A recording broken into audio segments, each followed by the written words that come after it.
G'day YouTube. Warbles on a lot here at the Roundabout on Grey Street and Wentworth Street in Glen, where this large imposing wire sculpture has appeared. If you look really closely, you'll see that it's welded fencing wire.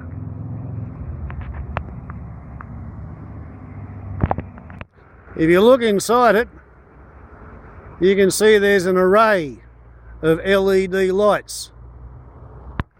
If you look carefully inside of it, you'll see there's a sort of a geodesic wire and girder framework which is supposed to support the external shell of ball of string wrapped fencing wire. By the look of it, the internal structure has already failed once up there.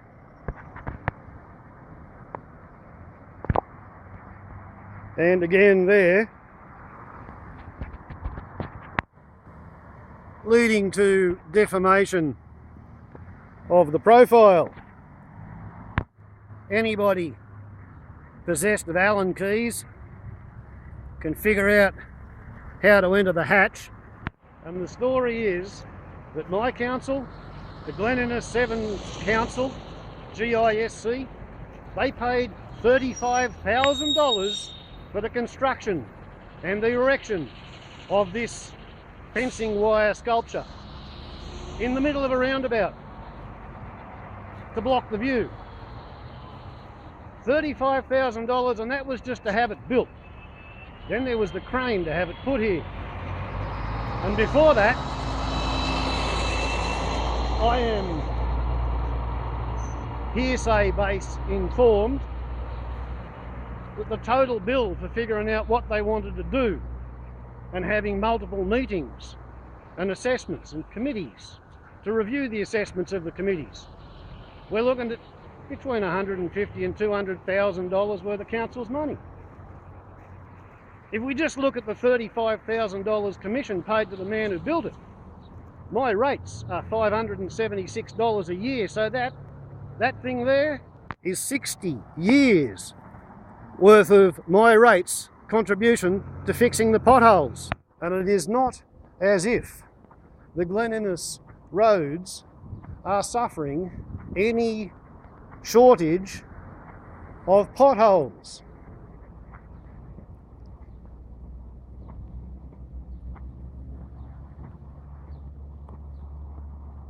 Can you see any shortage of potholes here?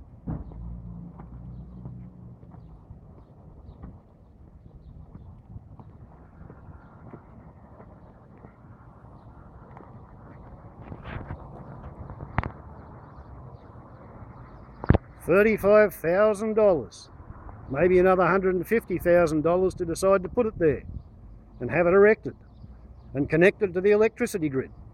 Now the story is that it's not supposed to be just any large basalt rocks which have been sculpted in the main street. Oh no, that's supposed to be a three-dimensional sculptural depiction of Balancing Rock. Balancing Rock, which is around about 5 or 6 miles south of Glen at a location known as Stonehenge, is a local tourist attraction which has been famous for over 100 years.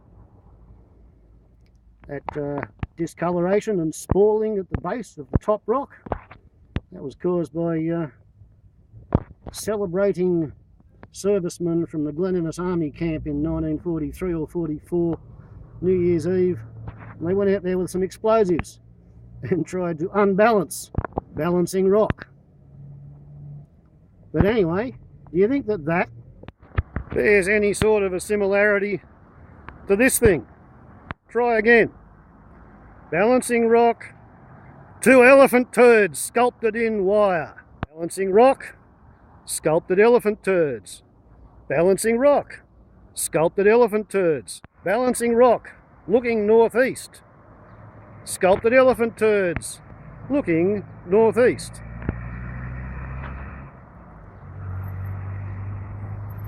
60 years and 8 months worth of my pothole repairs pissed away on a bullshit arty-farty glitterati let's beautify the town fantasy. I have yet to meet anybody who has expressed any kind of admiration for this bloody monstrous waste of ratepayers' money. So, there you go. Now you know. Let that be a lesson to you. Anybody who thinks that it's a good idea to commission a sculpture sight unseen, something that has not yet been built. Warbles on a lot to YouTube. Glen Innes's Sculpted Elephant Turds. Ciao!